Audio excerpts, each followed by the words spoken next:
ও যুবক, তোমাদের পায়ে হাত দিয়ে বলি, তোমরা 2-3 বন্ধু মিলা যা দেখো নেটের ভিতরে, যদি তোমাদের মা বাবা জানতো তাইলে মনে হয় জুতা দিয়া বাইরে তোমাদেরকে ঘর থেকে বাহির করে দিত। বলো হ্যাঁ, সত্য তো? যদি দুনিয়া জানতো, কোনো বাবা তার মেয়েকে তোমার হাতে উঠায়া দিত না। আর যুবতীরা যা করে নেটের মাঝে, যদি দুনিয়া জানতো, কোন যুবক মনে হয় ওকে বহু স্ত্রী হিসাবে ঘরে উঠাইতে রাজি হতো না। আল্লাহ বলে, তোমাদের সাথে 24 ঘন্টা আমি লুকোচুরি খেলি। তুই গুনাহ করতে অভ্যস্ত, আমি লুকাইতে অভ্যস্ত। তুই গুনাহ করতে ভালোবাসিস, আমি লুকাইতে ভালোবাসি। তুই গুনাহ করতে ভালো পাস, আমি লুকাইতে ভালো পাই। তুই গুনাহ মজা পাস, আমি লুকাইতে মজা পাই। তোর গুনাহ অভ্যাস, আমার লুকানো অভ্যাস। 24 ঘন্টা লুকোচুরি খেলি তোর সাথে। তো যেই প্রশ্ন আল্লাহকে করছিলাম, আল্লাহ মুসলমান সারা দুনিয়ায় নির্যাতিত, আপনি আবাবিলকে সব বাদ দিলাম, ফিলিস্তিনে পাঠান না কেন? ওইখানে তো আপনার খলিল শুয়ে আছে, ওইখানে তো মুসা আলাইহিস সালাম শুয়ে আছে, ওইখানে তো 70 জন নবী শুয়ে আছে। ওটা তো দিয়ারুল আম্বিয়া, নবীদের জায়গা। ওইখানে তো সর্বপ্রথম কেবলা তো ওইখানে, বাইতুল মুকাদ্দাস তো ওইখানে, আপনার বন্ধু তো ইমামতি করলো ওইখানে, 1.25 লক্ষ নবীদেরকে আপনি জমা করলেন ওইখানে। আপনি আবাবিল পাঠান না তো পাঠান না কেন? আল্লাহ বলতে চাইতেছে, পাঠাই তো পাঠাই কি করা?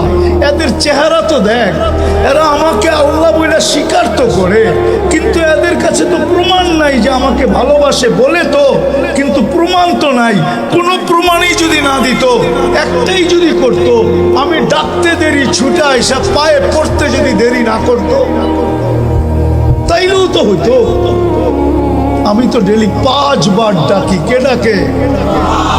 দুনিয়ার পদস্থ লোকদের ডাকে সাড়া না দিলে করি পড়তে হয়, বেরি পড়তে হয়, জেল জরিমানা হয়, এমন কি হয় গুমও হইতে হয়। না হইতে হয় না? হ্যাঁ, ডেলি 5 বার কে ডাকে? 99 পদের মালিক ডাকে। এটাই বুঝি ইহুদিদের কিতাবে লেখা আছে। শেষ কথা আমার, 2090-99 দশকে আমি দুবাইতে সময় লাগাইতেছিলাম। ফিলিস্তিনের এক বড় আলেম এখনো জীবিত আছে, আমার বড় ঘনিষ্ঠ। প্রথম পরিচয় তার সাথে, আমরা সেম বয়সেরই ছিলাম। এখন তারও পাইকা গেছে, আমারও পাইকা গেছে। সে আমাকে বলতেছিল, শোনো তোমাকে একটা তথ্য দিব। আমি বললাম, বলো। সে বলতেছে, আমার বাড়ি হলো তেল আবিবের থেকে 17 কিলোমিটার দূর। যেইখানে দাজ্জালকে কতল করা হবে, ওটাকে আমাদের কোরআনের ভাষায় বলে, হাদিসের ভাষায় বলে বাবে লুত। ওইখানে জব করবে ঈসা আলাইহিস সালাম দাজ্জালকে। ওইখানে আর বাড়ি। বলে, আমার প্রতিবেশী ইহুদি আলেম আমাকে জিজ্ঞাসা করতেছিল, তোমাদের ফজরে আর জুমায় মুসল্লি কিরকম হয়? আমি বলতে জবাব বললাম ওকে যে, ফজর আর জুমার সাথে তোমার সম্পর্ক কি? তুমি তো ইহুদি। পরক্ষণে ভাবলাম ওর সাথে তর্কে জড়ানো ঠিক হবে না। ও বললো যে, আমার একটা তথ্য জানার দরকার, এই জন্য তোমাকে প্রশ্ন করলাম। আলেম বললো যে, আমি ওকে জবাব দিলাম যে, শোনো, জুমার তুলনায় আমাদের ফজরে কোনো মুসল্লি হয় না। হয় নাকি? হয় মুসল্লি? হ্যাঁ, শিবপুরেও তো আছে। ফজরে শুধু ইমাম আর মুয়াজ্জিম হয়, আর কেউ হয় না। না, হয় না? বর্ষার দিনে, শীতের দিনে, ঠিক না? কনকনে শীতের দিনে কোনো মুসল্লি মসজিদে আসে না। আসে নাকি? হ্যাঁ, তো বলে, আমি বললাম জুমার তুলনায় আমাদের ফজরে কোনো মুসল্লি হয় না। তো ওই আলেম চিৎকার দিয়ে বসে, ইদান নাহনু ফিল আমান, তাইলে আমরা এখনো নিরাপদ। তোকে জিজ্ঞাসা করছি, এটার অর্থ কি? বলে, আমাদের কিতাবে লেখা আছে, যেই দিন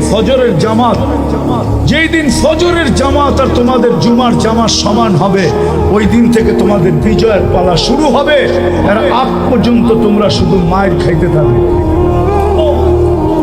এই জন্যই আমি বলছিলাম যে, ভালো তো বাসি বলি, কোনো প্রমাণ তো নাই। যদি একটা প্রমাণ দিতে পারতাম তাইলেই মনে হয় মুসলমানকে কোনোদিন পরাজয় বরণ করতে হতো না, কোনোদিন বিজাতিদের হাতে নির্যাতিত হইতে হতো না, কোনোদিন হতো না। যদি নামাজের জন্য সাড়া দিত, আজান হইতে দেরি, ছুটে আসতে দেরি করত। এই চেহারাটা আল্লাহকে কি করে কালকে দেখাবো বলেন? বিদায় চলেন আজকে এই মাহফিল থেকে, ইসলামী মহাসম্মেলন থেকে, যারাই আমরা এখানে আসি আর যারাই আমার কথা শুনতেছেন, আসেন মনের থেকে তওবা থেকে।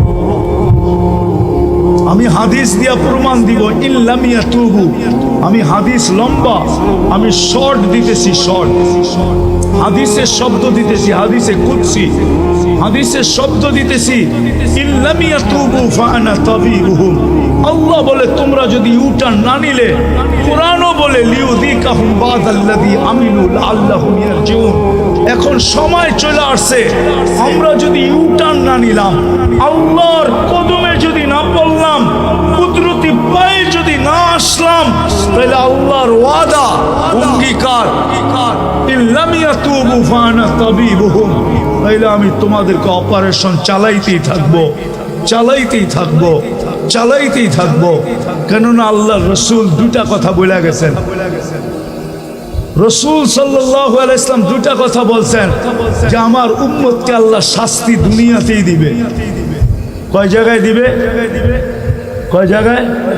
দুই জায়গায় দিবে, দুই জায়গায়, একটা দুনিয়া আর একটা কবরে।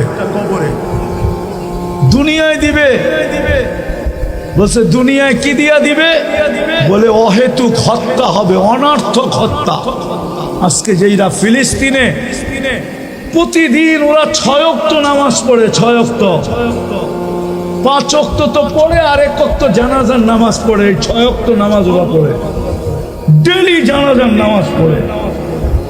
200 লোক ডেলি মারা যায় ওইখানে। নাইলে এই কয়দিনে 40,000 হইল কি করে? 40,000 লোক হয়ে গেছে অকমপ্লিট। আল্লাহ রসুল বলছে অনর্থক হত্যা। আমরা যদি এখনো ইউটার্ন না নিলাম, ঠিক না হইলাম, তাহলে আল্লাহ অপারেশন চালাই যাবে। চিৎকার আমাদেরকে কাজে দিবে না।